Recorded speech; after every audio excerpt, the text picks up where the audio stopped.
जय जगन्नाथ प्रिय बंधुगण आज आम एक सुंदर गपटे कहवा। गपटर मुख्य उद्देश्य ए गपटर सारमर्म है आमर आदर्श मित्रर कहानी। यह इंग्लैंड एक कहानी अटे। बहुत वर्ष पूर्वर घटना। इंग्लैंड रे गोटे विद्यालय राज्य विद्यालय दुई जन सांग पाठ पढ़ुले। जनक ना है निकोलास, अन्य जन ना है बे। निकोलास पिलाटी दिन दुष्ट स्वभाव था किंतु बेग शांतशिष्ट स्वभाव था। निकोलास कौन करे ना पिला मानक मारधर करवा गंडोल करवा दुष्टामी करवा पाठ पढ़ार मन न देवा एभली काम निकोलास था। किंतु बेग शांतशिष्ट था एवं भल पाठ पढ़ुला।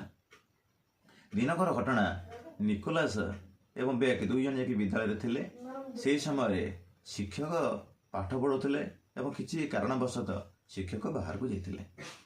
तेणु शिक्षक श्रेणी शिक्षक जो बाहर को गले कांथरे थिबा एक दर्पण को निकोलास संगे संगे कौन कला ना तले कचाड़ी भांगीदेला। दर्पण तले पड़ी खंड खंड होगला।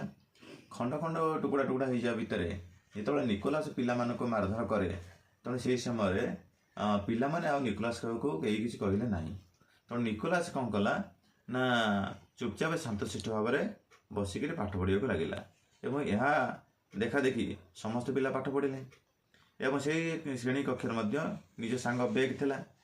तेणु समस्त जो पाठ पढ़ा समय श्रेणी शिक्षक घर श्रेणी कक्ष को जो प्रवेश कले से देखिले काचर टुकड़ा एणे तेणे ही पड़ी। से संगे संगे कौन कले ना गोटे पर गोटे पिला मान ठिया कले एवं पचारे अरे पिले एक दर्पण कि भांगी।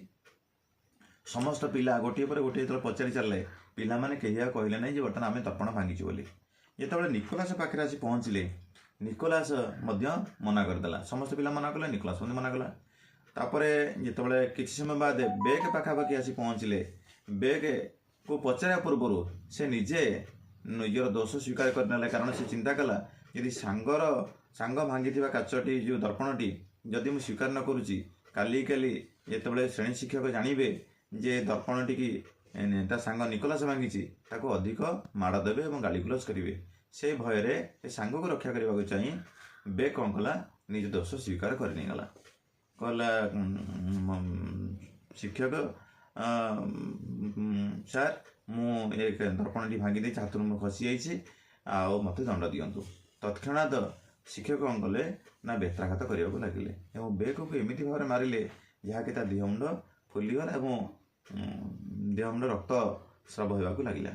तेणु यह क्या बेग क्या न कही चुपचाप नीरव में बस रहा कि श्रेणी शिक्षक जो बाहर को चलीगले संगे संगे निकोलास निजर भूल बुझीपारी कांदी कांदी बेग को कुंडे धरला।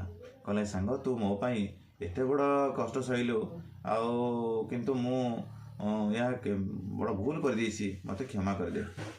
बेग कहला ठीक अच्छे किसी असुविधा नहीं ना मित्र मित्र को साहाଯ୍य कर ना क्या साहाଯ୍य कर।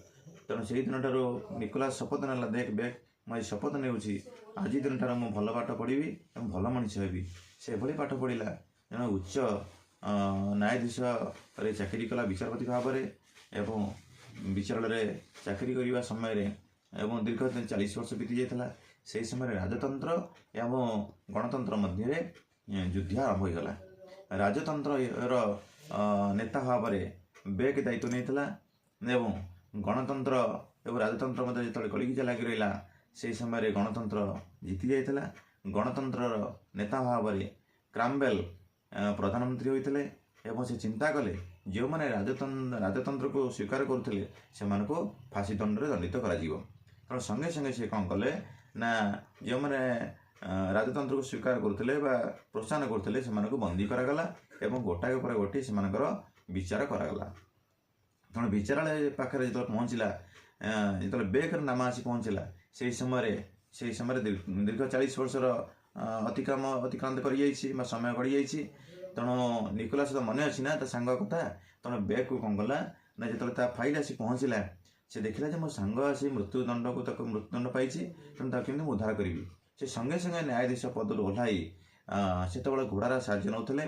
तेणु घोड़ा द्वारा 2 राति और गोटे दिन इंग्लैंड को छुट्टी चल लेके से निजे विचारपति हिसाब से राजा पाखक ଗ୍ରାମ୍ବେଲ୍ ଯାଇ ଛୁଟି ଚାଲିଲେ ଏବଂ ଯାଇକରି ସେଠି କହିଲେ ଯେ ବର୍ତ୍ତମାନ ମୋ ସାଙ୍ଗ ପିଲାଦିନ ମୋତେ ବହୁତ ସାହାଯ୍ୟ କରିଛି, ସେ ବହୁତ ନ୍ୟାୟ ପଥରେ ଚାଲେ, ତେଣୁ ତାକୁ କେମିତି ଉଦ୍ଧାର କରି ତାକୁ ରକ୍ଷା ପାଇବା ଆଉ ମୃତ୍ୟୁଦଣ୍ଡରୁ କେମିତି ତାକୁ ମୁକ୍ତି ଦିଆଯାଉ।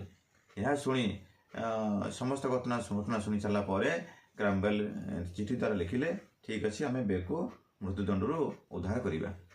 ତାପରେ ତତ୍କ୍ଷଣାତ୍ ସେ ଚିଠିଟି ପାଇ ବେକୁ ପ୍ରଦାନ କଲେ ଏବଂ ବେକୁ ନିଜ ସାଙ୍ଗ ହିସାବରେ ରକ୍ଷା କରିଥିବାରୁ ଦୁଇ ଜଣ ପରସ୍ପର କୋଳାଗ୍ରତ ହେଲେ ଏବଂ ଏହା ଥିଲା ଗୋଟେ ଆଦର୍ଶ ମିତ୍ରର କାହାଣୀ ଇଂଲଣ୍ଡରେ ଘଟଣାଟି।